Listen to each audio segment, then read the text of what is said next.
Paz do Senhor, aqui pastor Aleluia, pastor Francisco Aleluia. Com muita alegria que nós, mais uma vez, estamos aqui com os irmãos. Eu quero falar um pouco da história da Igreja Assembleia de Deus e fazer aí uma confusão com a Igreja também Pentecostal Deus é Amor. Quando eu digo confusão, é trazer a história da Assembleia de Deus com a história em paralelo com a história da Igreja Pentecostal Deus é Amor. A Igreja Assembleia de Deus, ela foi fundada por dois pastores suecos que viviam em Chicago e que eram batistas, mas que acreditavam no mover do Espírito Santo. Homens que Deus encheu eles do seu espírito e sentiram a chamada, a chama das missões e chegaram no Brasil, mais precisamente ali em Belém, no estado do Pará, em 1910. Eles, sendo batistanos, mas renovados, cheios do Espírito, não foram aceitos na sua denominação, a Igreja Batista da época, e daí o porquê eles foram expulsos. E aí eles fundam a Igreja Missão da Fé Apostólica, não é? No dia 18 de junho de 1911. Essa igreja ela vai ficar com este nome até janeiro, dia 18 de janeiro de 1918, quando eles mudam o nome de Missão da Fé Apostólica para Assembleia de Deus do Belém. Não é? Então, a Igreja Assembleia de Deus, eles consideram que ela foi fundada, mesmo com um nome diferente, mas foi fundada em 1911, mais precisamente no dia 18 de junho de 1911. Ocorre que, quando essa igreja é fundada, esses irmãos, tanto Gunnar Wingren quanto Daniel Berg, eles eram homens que prezavam pela doutrina. A Igreja Assembleia de Deus era uma igreja de doutrina, onde as irmãs da época se vestiam com modéstia, com pudor, não é? Roupas sempre cobrindo bem o corpo, as pernas, braços, até de manga comprida, não é? Televisão nem pensar, né? A rádio, essas coisas não era da igreja na época, até porque nesta época não havia essa possibilidade da igreja se envolver com estas coisas. O que ocorre é que a igreja vai caminhando na doutrina da santificação, na doutrina onde os irmãos vigiavam sempre e sempre queriam mais se santificar. E Gunnar Wingren, ele vai falecer em 1933. Em 1933, lá para o dia 29 de junho, ele falece. Mas o Daniel Berg continua e vai viver mais 30 anos e vai morrer ou partir para o Senhor em 1963, no dia 27 de maio.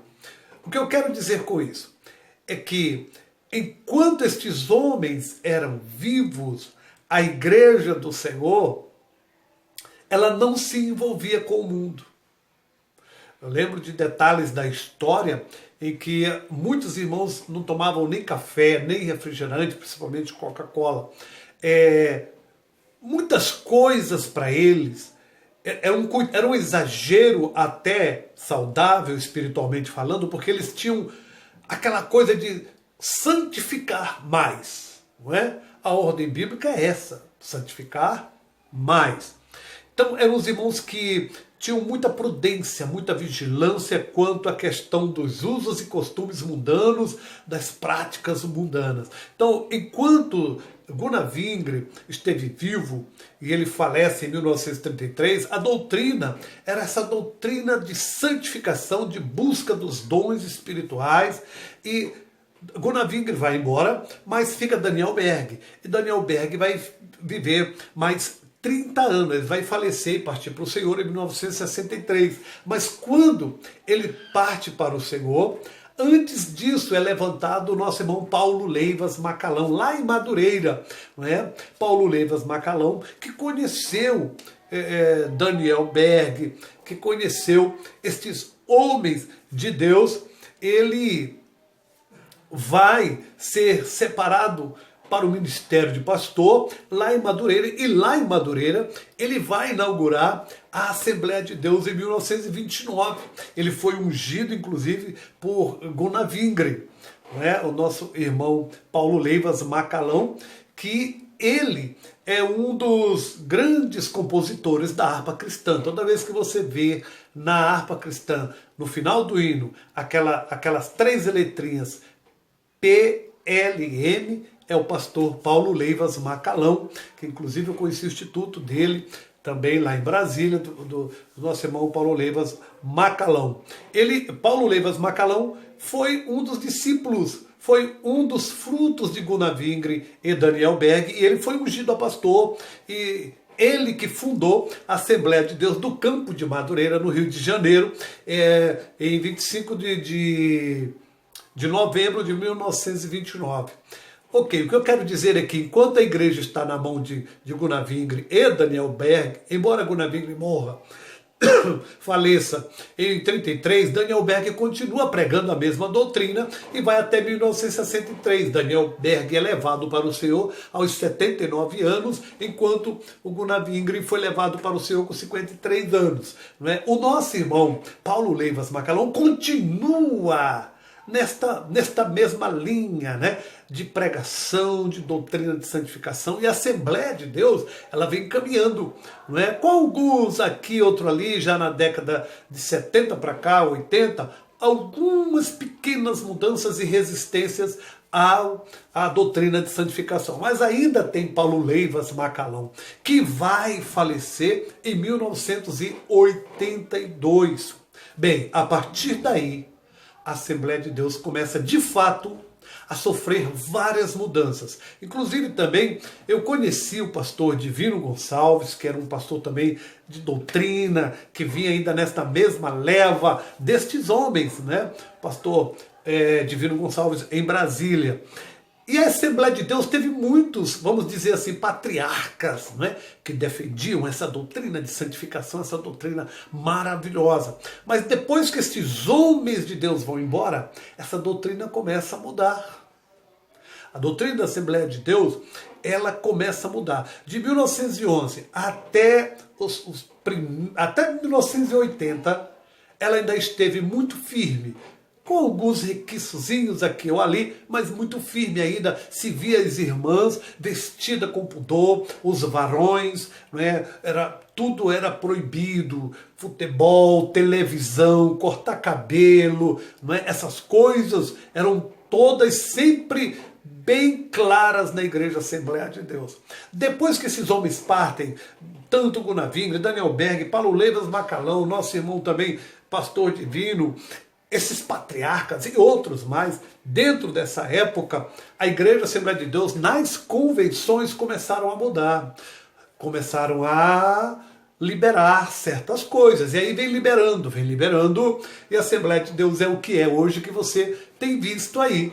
Uma Assembleia de Deus, onde a mulher usa calça comprida, as mulheres se pintam, as mulheres cortam cabelos, a mulher pinta cabelo, enfim. Elas vivem da forma que o mesmo sistema mundano vive. Os varões da mesma forma, não é? Andam de bermuda, sem camisas, jogam futebol, assistem TV, a televisão era algo que era inimaginário na Assembleia de Deus.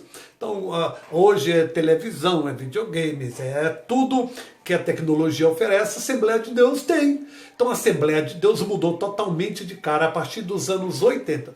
Do início dos anos 80 para cá, a Assembleia de Deus veio perdendo e perdeu totalmente aquela doutrina dos patriarcas de Daniel Berg, de Gunnar Wingren e também de Paulo Leivas Macalão. O que eu quero dizer com isso é que a Igreja Pentecostal Deus e Amor veio no mesmo caminho. No mesmo caminho. Logo depois, quando o missionário Davi Miranda funda a Igreja Deus e Amor e vai, em 62, vai falecer em 2015, a Deus e Amor também vai sofrer mudanças. vai sofrer mudanças na doutrina. Por quê? Porque agora Davi Miranda não está mais aqui conosco. Do mesmo jeito que a Assembleia de Deus sofreu mudanças na doutrina, porque os patriarcas não estão mais conosco. Nem Gunnar Wingre, nem Daniel Berg, nem Paulo Leivas Macalão. Ok, então a igreja agora, uma nova diretoria, uma nova convenção e as mudanças aí. A Assembleia de Deus hoje é uma igreja com várias ramificações e a maioria delas com ramificações, com costumes e práticas mundanas. A Igreja Deus e Amor, de 2015 para cá, logo após a saída do missionário Davi Miranda, veio também as mudanças. Mudanças no regulamento, mudanças nas práticas, e usos e costumes, e a Igreja Deus e Amor está como você vê aí agora. Uma igreja onde as mulheres já não mais guardam aquela doutrina que foi da época de Davi Miranda e vai piorar. A Igreja Pentecostal Deus e Amor, ela vai piorar. Eu sei que você pode dizer, não, irmão, eu não aceito, isso não é verdade. É verdade. Ela vai caminhar como a Assembleia caminhou e está caminhando. A Igreja Deus e Amor, ela nunca mais será a mesma.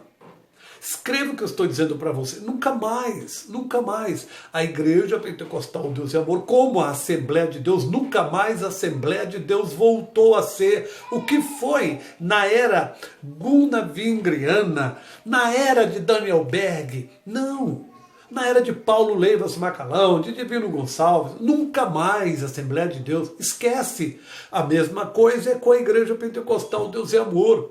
Hoje, por enquanto, ainda tem um regulamentozinho quase que desaparecendo, mas suponho que ele vai até desaparecer de uma vez por todas. De uma vez por todas não haverá mais esse tal de RI que incomoda tanta gente. De uma vez por todas não haverá mais tantas exigências, a forma de andar, a forma de se vestir, que cada um ande do jeito que quiser e que sentir no Senhor. Então, o que vai acontecer é que, de fato, a Igreja Deus e Amor, como a Assembleia de Deus, ela passe a ter agora uma vida comum, como qualquer outra igreja, como a Igreja Batista, como a Igreja Presbiteriana, as igrejas neopentecostais que aí estão, como Universal, como a Igreja Mundial, como a Igreja da Graça e várias outras comunidades desse movimento neopentecostal. Então, a Igreja Deus e Amor está entrando nesta era, na era em que televisão não é mais pecado, cinema não é mais pecado, futebol não é mais pecado, enfim, as vestes não tem mais nada a ver se tem pudor ou não tem, pinturas, maquiagens, enfim, vai entrar nesta era que entraram as demais igrejas. Por isso, a Igreja Deus e Amor, sem Davi Miranda, nunca mais será a Igreja Pentecostal Deus e Amor.